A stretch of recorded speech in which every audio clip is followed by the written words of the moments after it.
नमस्कार, स्वागत है आपका इंडिया न्यूज हरियाणा में। मैं हूं आपके साथ संगीता वंशी। बुलेटिन की शुरुआत करते हैं फटाफट अंदाज में।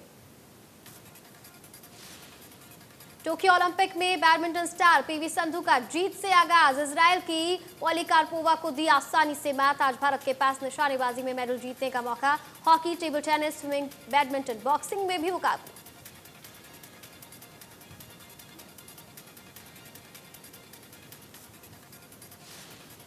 टोक्यो ओलंपिक में भारत की पहली कामयाबी मिली।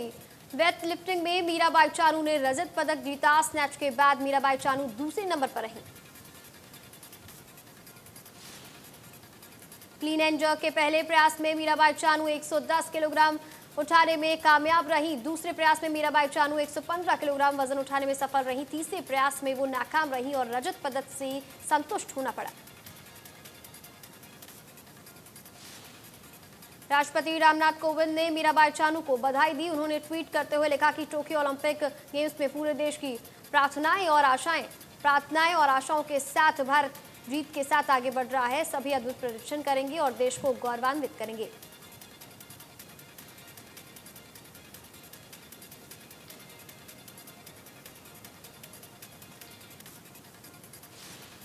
मीराबाई चानू को प्रधानमंत्री नरेंद्र मोदी ने बधाई दी। कहा, इससे अच्छी शुरुआत नहीं हो सकती। मीराबाई चानू की परफॉर्मेंस से भारत उत्साहित है। उनकी सफलता से हर भारतीय को प्रेरणा मिलेगी।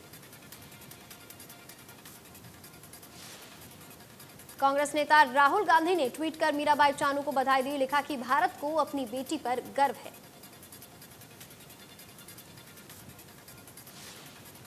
सीएम मनोहर लाल ने ट्वीट करते हुए लिखा कि मीराबाई चानू को हार्दिक बधाई और शुभकामनाएं। पूरा विश्वास है कि हिंदुस्तान के कई खिलाड़ी जापान से ढेरों पदक लेकर स्वदेश लौटेंगे।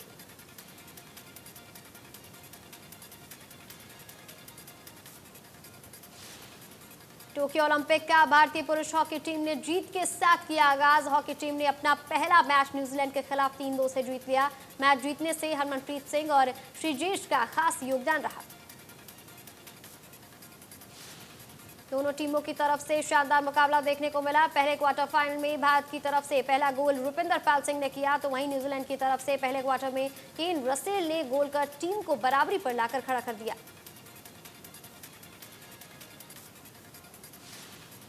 रक्षा मंत्री राजनाथ सिंह से हरियाणा के राज्यपाल बंडारू दत्तात्रेय मिले। रक्षा मंत्री से दिल्ली आवास पर यह मुलाकात हुई। इससे पहले राष्ट्रपति, उपराष्ट्रपति और गृह मंत्री से भी राज्यपाल बंडारू दत्तात्रेय मुलाकात कर चुके हैं। हरियाणा के राज्यपाल नियुक्त होने के बाद राज्यपाल बंडारू दत्तात्रेय पहली बार दिल्ली पहुंचे हैं।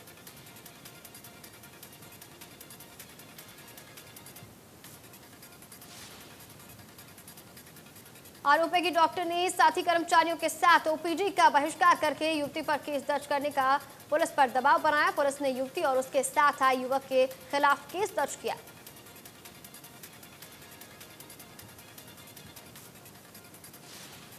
गरौंडा में नगर पालिका चुनाव के लिए तैयारियां की गई। मतदाता सूची में भारी गड़बड़ी सामने आई है। शहर के 17 वार्डों की वोट लिस्ट में सैकड़ों वोट गायब मिले हैं।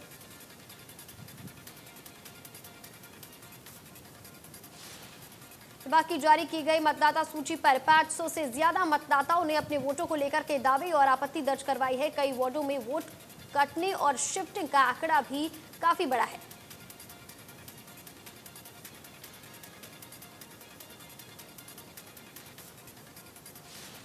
रेवाड़ी में ज्वेलरी शॉप के ताले तोड़कर शातिर चोरों ने लाखों की चांदी के जेवरात उड़ाए। दुकान में लगे सीसीटीवी कैमरे तोड़कर चोर हार्ड डिस्क भी अपने साथ ले गए। काउंटर पर लगे टफन ग्लास तोड़कर चोरों ने ज्वेलरी उड़ाई और वारदात को अंजाम देकर चोर टूटे शीशे से लहूलुहान हुए। दुकान में खून के धब्बे मिले। चोर दुकान में रखी तिजोरी नहीं तोड़ पाए।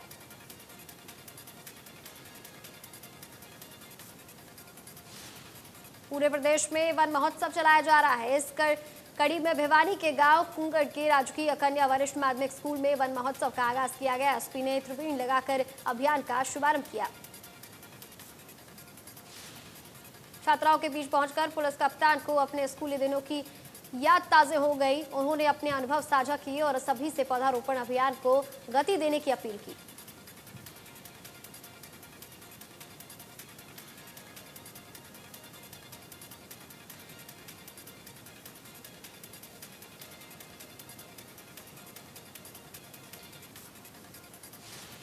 किसान नेता राकेश टिकैत ने किया ऐलान, 35 महीने और चलेगा किसान आंदोलन। अभी 3 बारिश, 3 सर्दी और 3 गर्मी बाकी है। टिकैत ने केंद्रीय मंत्री मीनाक्षी लेखी पर भी कसा तंज, कहा मंत्री सिर्फ बोलने वाली हैं, लिखने वाला कोई नहीं और चांदी के बर्तन में खाने वाले किसानों को कहते हैं मवाली। चुनाव लड़ना संयुक्त मोर्चा का लक्ष्य नहीं, किसान लोकतांत्रिक तरीके से कर रहे हैं अपनी बात।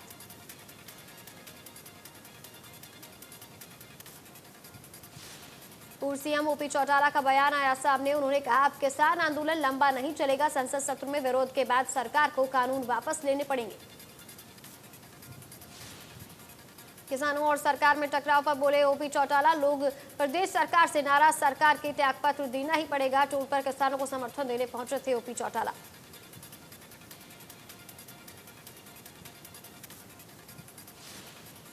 कैथल में महिला एवं बाल विकास राज्य मंत्री कमलेश डांडा के निवास के बाहर आंगनबाड़ी वर्कर्स ने जमकर राज्य मंत्री के खिलाफ नारेबाजी और प्रदर्शन किया। आंगनबाड़ी वर्कर्स राज्य मंत्री के निवास पर मिलने के लिए जा रही थी तो उनकी पुलिस के साथ नोकझोंक हो गए। पुलिस ने उन्हें अंदर जाने से रोका और कुछ महिलाओं को नोकझोंक के दौरान हल्की चोटें भी आई। आंगनबाड़ी वर्कर्स का कहना है कि पिछले 3 दिन से धरने पर बैठे हैं पर कोई सुध लेने वाला नहीं है, इसलिए उन्हें राज्य मंत्री कमलेश डांडा से मिलना था, लेकिन पुलिस ने बीच में आकर उन्हें रोकने की कोशिश की और उनके साथ धक्का मुक्की भी की। भटनागर का कहना है कि जल्द ही एक पोर्टल लॉन्च किया जाएगा जिसमें उपभोक्ताओं को नंबर मिलेगा, बैंक और पुलिस जिस पर एक साथ काम करेंगे। उन्होंने कहा कि सरकार चाहती है कि सारा काम डिजिटल हो, कैश लेन देन धीरे धीरे खत्म हो जाए।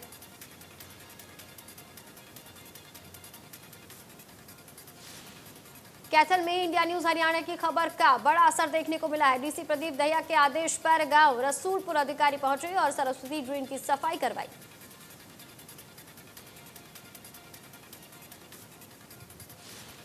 देश में कोरोना की दूसरी लहर पर लगी लगाम। एक दिन में सामने आए कोरोना के 40,279 नए मामले। कुल मरीजों की संख्या 3,13,00,000 के पार।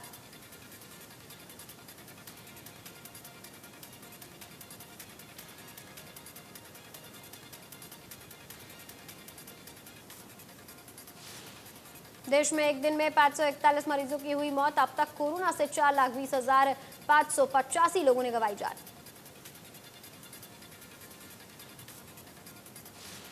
केरल में कोरोना जमकर बरपा रहा है कहर। एक दिन में सामने आए कोरोना के 18,531 नए मामले, 98 लोगों की हुई मौत।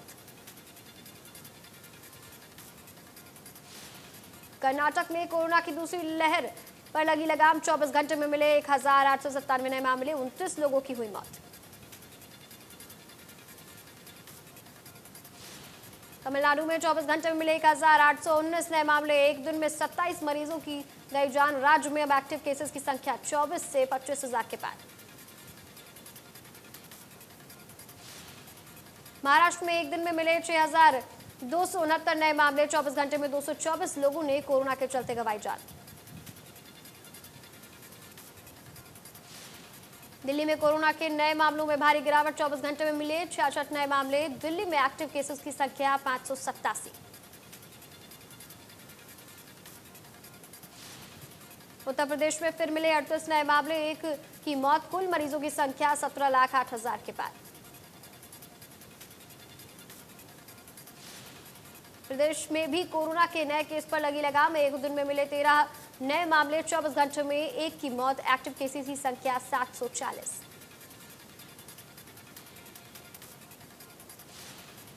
गोहाना के गायत्री मंदिर में गुरु पूर्णिमा के मौके पर पहुंचे हरियाणा राज्यसभा सांसद रामचंद्र जांगड़ा ने मीनाक्षी लेखी के बयान पर समर्थन किया, जिसमें लेखी ने किसानों को मवाली कहा था।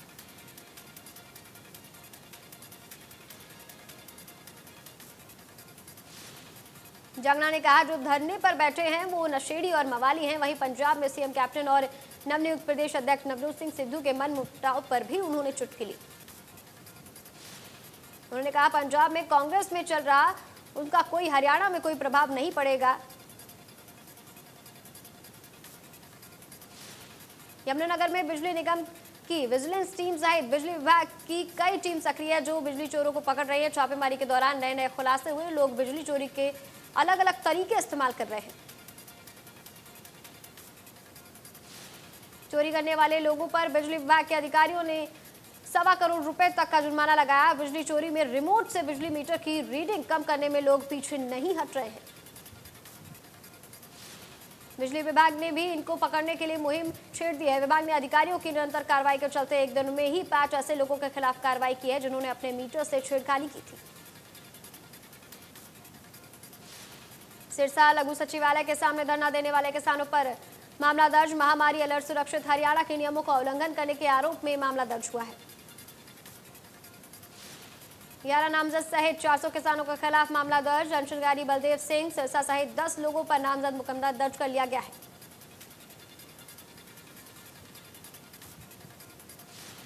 भाजपा नेताओं का विरोध कर रहे किसानों के आंदोलन को लेकर झज्जर के नागरिक अस्पताल में पुलिस चप्पे चप्पे पर नजर बनाए रखी है। अस्पताल के अंदर और बाहर चप्पे चप्पे पर पुलिस को तैनात कर दिया गया है। सांसद कार्यकर्ताओं के साथ अस्पताल में आए और उन्होंने वैक्सीनेशन सेंटर का जायजा लिया।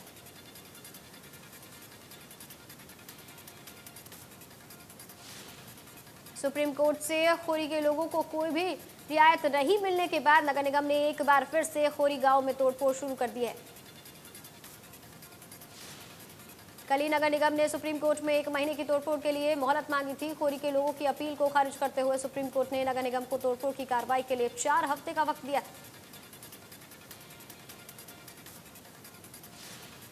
भिवानी के सामान्य हॉस्पिटल में मरीजों के लिए ऑक्सीजन की कमी ना हो सके, इसके लिए भिवानी के हॉस्पिटल में ऑक्सीजन जनरेशन प्लांट लगाया जाना है। अब यह प्लांट जल्द ही भिवानी के अस्पताल में लग जाएगा। इसके लिए तमाम तैयारियां शुरू कर दी गई।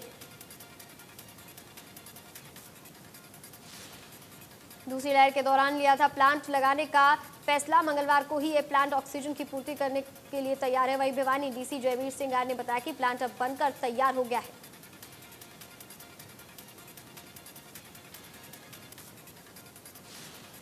कटला के गांव मोटुका के पास अटल बिहारी वाजपेयी सरकारी अस्पताल के पूर्व कर्मचारियों ने अपनी ड्यूटी की बहाली को लेकर के हरियाणा वेयर हाउस के चेयरमैन और पिछला विधायक नयनपाल रावत के कार्यकाल पर ज्ञापन सौंपकर गुहार लगाई। कर्मचारियों ने कहा कि उनको उनकी नौकरी वापस दिलाई जाए, तो वहीं विधायक नयनपाल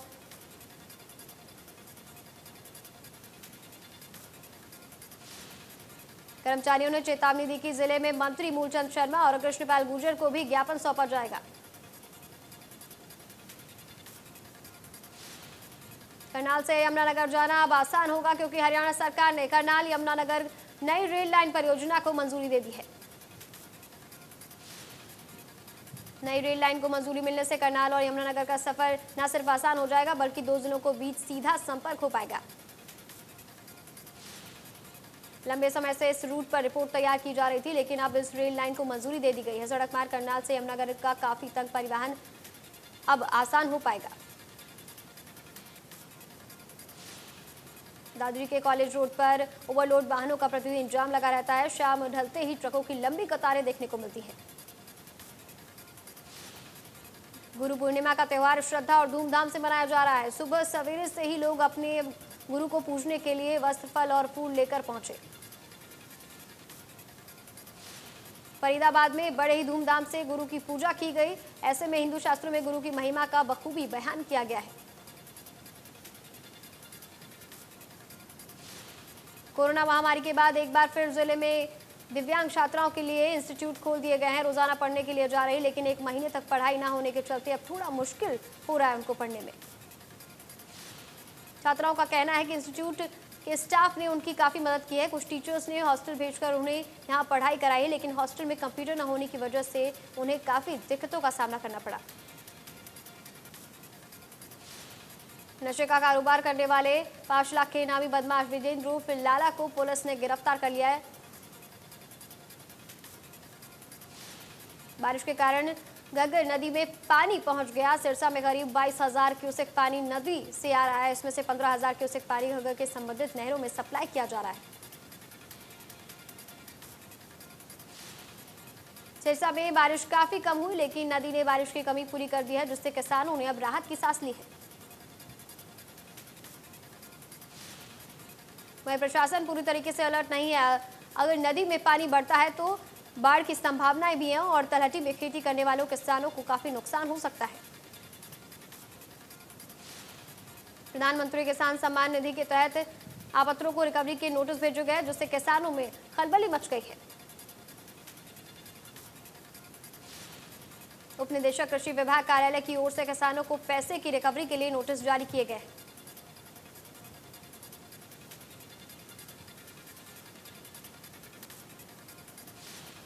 यमुनानगर में स्टेट बैंक ऑफ इंडिया की नई शाखा का उद्घाटन मुख्य महाप्रबंधक अनुकूल भटनागर ने किया।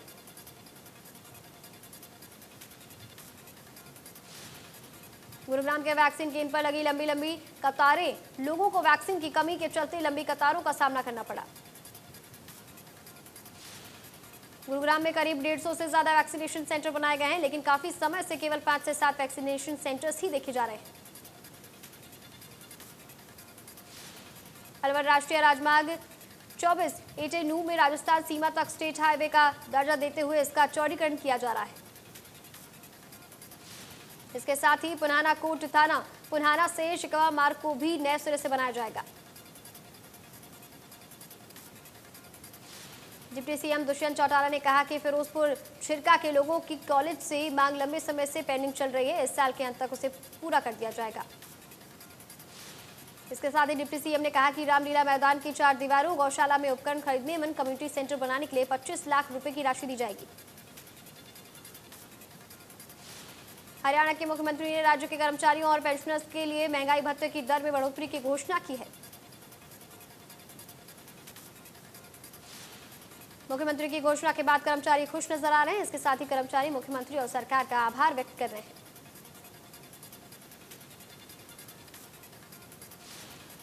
प्रदेश सरकार ने भारत सरकार की तर्ज पर महंगाई भत्ते की दर को 17% से बढ़ाकर 28% करने की घोषणा की है।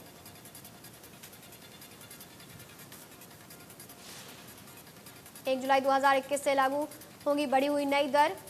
बढ़ोतरी से हरियाणा के 2,85,000 लोगों को मिलेगा लाभ। पहले जहां हरियाणा में प्रतिवर्ष 1 करोड़ पौधारोपण का लक्ष्य निर्धारित किया जाता था, वहीं इस बार 3 करोड़ पौधा लगाने का लक्ष्य निर्धारित किया गया है। टोहाना में हुई बरसात के चलते सरकारी और निजी संस्थान हुए जलमग्न और ऐसे में बस स्टैंड में भी पानी घुसा। यमुनानगर पुलिस लाइन में एक पुलिसकर्मी ने किया सुसाइड। पुलिस लाइन में एडमिनिस्ट्रेटिव ब्लॉक की तीसरी मंजिल पर बने कॉन्फ्रेंस हॉल के अंदर पंखे से लटक कर किया सुसाइड। भ्रष्टाचार के आरोपों में फंसे अंबाला छावनी के पूर्व नायब तहसीलदार को अंबाला पुलिस ने गिरफ्तार कर लिया है। अदालत में उन्हें 1 दिन की पुलिस रिमांड पर भेजा गया है। वहीं पुलिस की गिरफ्त में आए पूर्व नायब तहसीलदार खुद पर लगे आरोपों को झूठा बता रहे हैं।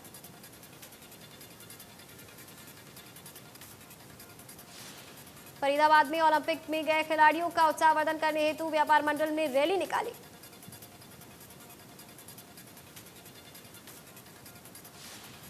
रोहतक सुभाष रोड स्थित एक होटल में संदिग्ध परिस्थितियों में हरियाणा पुलिस के सब इंस्पेक्टर का शव मिला। उसका एक दोस्त भी गंभीर हालत में होटल के कमरे में मौजूद था।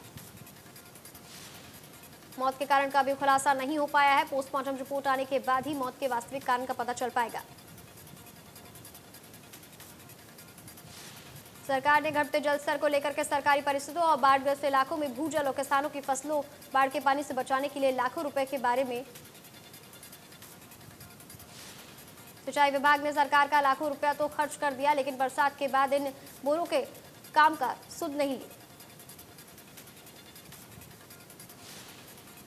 करनाल के गांव कुंडपुरा में किसान के खेत की मिट्टी में आए उफान के बारे में जिला प्रशासन ने जांच के आदेश जारी किए हैं। बल्लभगढ़ में बदमाशों के हौसले बुलंद। बदमाशों ने हलवाई की दुकान पर देसी कट्टा दिखाकर लूट की कोशिश की। सीसीटीवी कैमरे में देसी कट्टा लहराते हुए बदमाश कैश लेकर भाग गए। दुकानदार ने पुलिस से शिकायत की।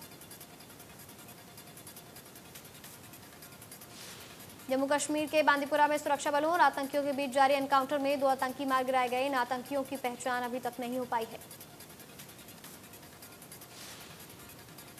सोगपावा के जंगल में आतंकियों के छिपे होने की सूचना सुरक्षा बलों को मिली थी, जिसके बाद एनकाउंटर की कार्रवाई शुरू की गई। जम्मू कश्मीर में ड्रोन हमले का खतरा बढ़ता जा रहा है। अब जम्मू डिवीजन में 2 ड्रोन देखे गए।